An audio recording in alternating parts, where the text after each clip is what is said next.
Hello दोस्तों, स्वागत है आपका एक और नए वीडियो में। मैं आपका दोस्त संतोष पंत आपको मेडिकल बिलिंग और कोडिंग सिखा रहा हूँ यूट्यूब पर।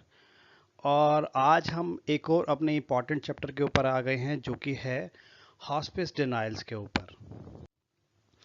जो दोस्त हमारे ऑलरेडी इस प्रोसेस में काम करते हैं अकाउंट रिसीवेबल में, उन्हें पता होगा कि हॉस्पिस डिनाइल किस तरीके से आते हैं और काफ़ी फ्रिक्वेंसी में आते हैं हमारे पास। स्पेशली जो हम फिजिशियन बिलिंग करते हैं उसमें हॉस्पिस डिनाइल्स बहुत ज़्यादा आते हैं।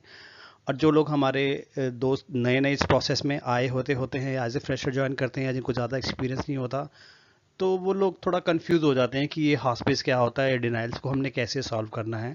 जो डिनाइल कोड आता है मेडिकेयर से COB9। यूजली जो हॉस्पिस डिनाइल्स होते हैं ये मेडिकेयर पार्ट बी के थ्रू ही आते हैं हमारे पास। तो चलिए आज हम जानते हैं अपने COB9 डिनाइल्स हॉस्पिस के लिए हम इन डिनाइल्स को कैसे सॉल्व करेंगे। तो चलिए दोस्तों, पहले जान लेते हैं कि what are hospice denials. COB9 denials क्या होते हैं, एक्चुअली हॉस्पिस क्या होता है, पहले हम ये जान लेते हैं, क्योंकि इसी से हमारी टर्म हमें आगे समझ में आएगी कि हॉस्पिस क्या होता है, इसे हमें सॉल्व कैसे करना है। Patients who have terminal illness and a life expectancy of 6 months and less are enrolled in hospice care.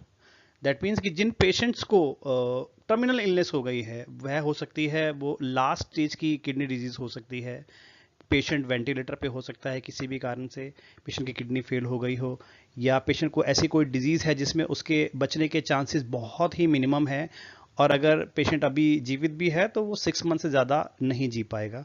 तो इस केस में क्या होता है कि पेशेंट को एक हॉस्पिस केयर में एडमिट किया जाता है हॉस्पिटल में। और जो हॉस्पिटल के जो हमारे क्लेम्स होते हैं मेडिकेयर पार्ट ए में कवर होते हैं। तो पार्ट ए के अकॉर्डिंगली पेशेंट को हॉस्पिटल में हॉस्पिस केयर में एडमिट कर लिया जाता है। और जब यह पेशेंट हॉस्पिस में एडमिट हो जाता है तो उसके अदर बेनिफिट जो होते हैं वह सीज हो जाते हैं। कैसे हो जाते हैं मैं आपको समझाता हूँ। Hospice care is a coverage given under patients Part A medical coverage in hospitals. Medicare के जो हमारी कवरेज होती हैं वो part A, part B, part C and part D में होती हैं। इसके बारे में एक डिटेल वीडियो में आपको आगे आने वाले चैप्टर में बताऊंगा। तो बेसिकली जो पार्ट ए है वो पेशेंट के हॉस्पिटल एक्सपेंसेस को कवर करती है। जैसे कि जो हॉस्पिटल में एडमिट होता है पेशेंट 24 आवर से ज़्यादा, तो उसके जो ट्रीटमेंट के जो एक्सपेंसेस होते हैं वो पार्ट ए में कवर होते हैं। और पार्ट बी में उसके फिजिशियंस के लिए जो भी डॉक्टर या स्पेशलिस्ट को देखता है उसमें कवर होते हैं। तो अगर पार्ट ए में पेशेंट हॉस्पिटल में एडमिट हो गया है जो टर्मिनल इलनेस के लिए, जिसमें उसके बचने के चांसेस बहुत कम है और लाइफ एक्सपेक्टेंसी 6 महीने या उससे कम है, उस केस में पेशेंट की केवल पार्ट ए के क्लेम्स पे होते हैं एक्चुअली, और पार्ट बी के क्लेम डिनाई हो जाते हैं। मींस के अगर हम फिजिशियन की बिलिंग कर रहे हैं, फिजिशियन का टेलीमेड कर रहे हैं, हम कोई ऑफिस विजिट कर रहे हैं, कोई उसका कोई हमने क्या कहते हैं उसको ट्रीटमेंट जो हम दे रहे हैं जिसके लिए हमने उसको बिल करना है, वह हमारे क्लेम डिनाई हो जाएंगे फिजिशियन के, क्योंकि एक पर्टिकुलर डेट असाइन होगी पेशेंट को अगर वो हॉस्पिस में इनरोल हो जाता है। और मेडिकेयर यह डिनाई हमारे फिजिशियन क्लेम्स को डिनाई कर देगा COB9 करके, that patient is already enrolled in hospice care, that's why your claims are denied. When a Medicare patient is enrolled in a hospice care under a hospital, physicians claims are start getting denied। जैसे कि मैंने आपको बताया, आप physician की अगर billing कर रहे हैं तो आपके क्लेम्स डिनाई हो जाएंगे। अब इन डिनाइल्स को आपने सॉल्व कैसे करना है ये मैं आपको बताता हूँ। ओके, तो हम जानते हैं कि ये सॉल्व कैसे करने हैं हमने हॉस्पिस के डिनाइल। तो इन डिनाइल को सॉल्व करने से पहले आपके पास यह पता होना चाहिए आपको कि जो पेशेंट हॉस्पिस में इनरोल हुआ है वो किस डिजीज़ के लिए हुआ है। यह आपको इंश्योरेंस ही बताएगी, आपको मेडिकेयर बताएगी किस डिजीज़ के लिए इनरोल हुआ है। एक बार आपको अगर डिजीज़ पता चल जाती है जिसके लिए पेशेंट हॉस्पिस में इनरोल हुआ है, उसके बाद आप डिटरमाइन कर सकते हैं कि आप इस क्लेम को कैसे सॉल्व करेंगे, क्योंकि यह क्लेम भी हमारा मॉडिफायर लगा के ही सॉल्व होगा। और ये मॉडिफायर आप इजीली लगा सकते हैं बिना कोडर्स की हेल्प लिए हुए। अगर आपका डिटर्मिनेशन अच्छा है, आपने इसका एनालिसिस अच्छे से किया है, तो आप मॉडिफायर लगा सकते हैं। Okay, so if the service performed are unrelated to hospital disease we can use GW modifier.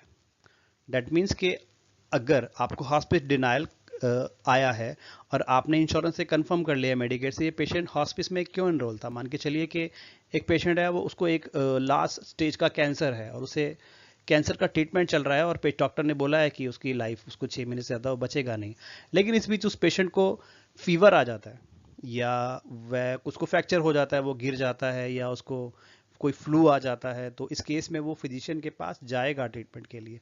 तो क्योंकि इंश्योरेंस कंपनी आपका क्लेम डिनाई कर सकती है यह बोलकर कि पेशेंट तो ऑलरेडी हॉस्पिटल में डिनाई है, हम पार्ट बी के या फिजिशियन के कोई भी क्लेम पे नहीं करेंगे, तो आपने अगर देखा आप मॉडिफायर GW यूज करेंगे यह बताने के लिए इंश्योरेंस को कि देखिए जो हमने जो क्लेम फाइल किया फिजिशियन का, यह उस जो प्रॉब्लम है पेशेंट को जिसके लिए वो हॉस्पिस में एनरोल है उससे रिलेटेड नहीं है, उससे अनरिलेटेड है ये, क्योंकि डिजीज डिफरेंट है। जो हॉस्पिस में पेशेंट एडमिट हुआ है वह कैंसर के लिए हुआ है, लेकिन हमने जो ट्रीटमेंट दिया है वो हमने उसको फीवर के लिए दिया है जो कि एक टेम्पररी सिम्टम है और इसको ठीक करने के लिए फिजिशियन के पास ही जाएगा। वो यूजुअली ऐसा होता है कि हर चीज़ के लिए हॉस्पिटल में एडमिट नहीं हुआ जाता है।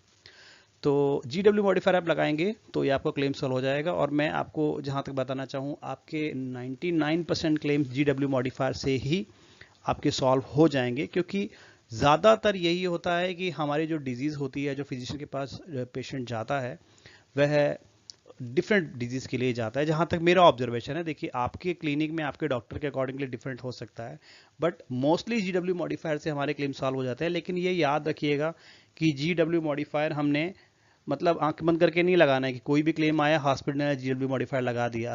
अगर पता चला इंश्योरेंस कंपनी को कि आपका डिजीज तो बिल्कुल सेम है जिसके लिए हॉस्पिस में पेशेंट इनरोल हुआ है, तो आपकी क्लेम रिकूप हो जाएगा ऑडिट में। और आपको कभी हमेशा कंप्लायंस को फॉलो करना है, गलत चीज़ यूज़ नहीं करनी है। तो GW मॉडिफायर आपको पहले जज करना है कि डिजीज़ क्या थी हॉस्पिस की, आपका क्लेम क्या है, और आप GW मॉडिफायर लगा सकते हैं। अपने आप नोट्स बनाएंगे कि because patient was enrolled in hospice for a different disease, that is cancer, and our claim was filed for the primary diagnosis code this, जो primary diagnosis code है उसका वेटेज सबसे ज़्यादा होता है, तो आप उसके बेसिस पे क्लेम रिफाइल कर देंगे GW मॉडिफायर लगा के, आपका क्लेम सॉल्व हो जाएगा बिना किसी कोडर की हेल्प के।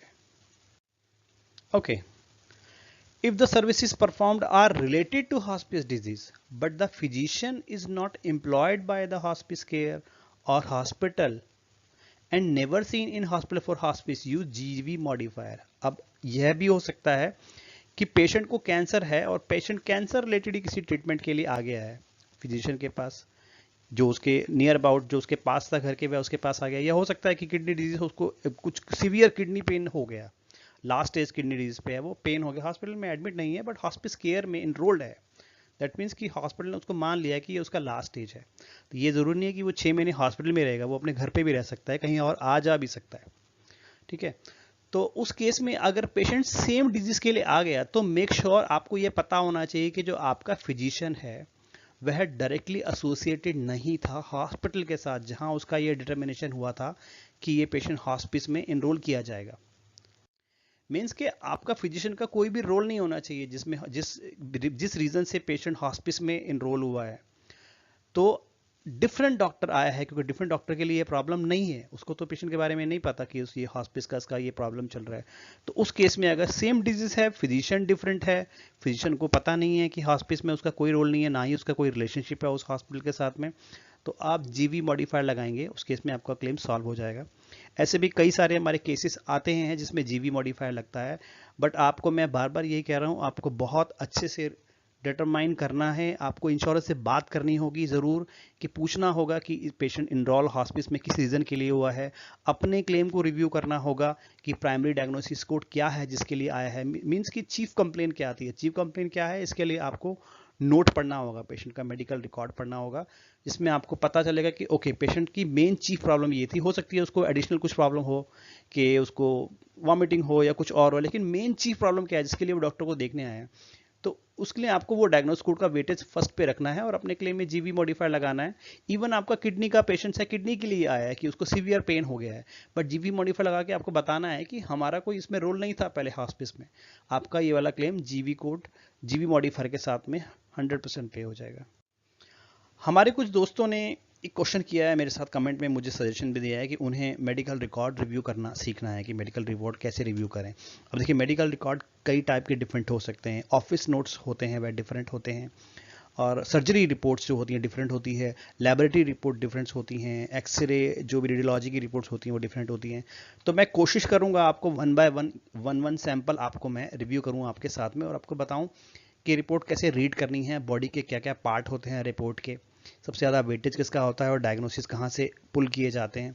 तो मैं कोशिश करूंगा एक मेडिकल रिकॉर्ड आप लोगों के साथ साझा करूं और आपको सिखाऊं। आने वाली वीडियो में मैं ज़रूर आपको इसके बारे में बताऊंगा, क्योंकि मैं चाहता हूं कि आप सभी लोगों को फुल नॉलेज हो हर चीज़ के बारे में, आपको किसी की हेल्प ना लेनी पड़े और ऑलमोस्ट आप कोडर की जैसे काम कर पाए।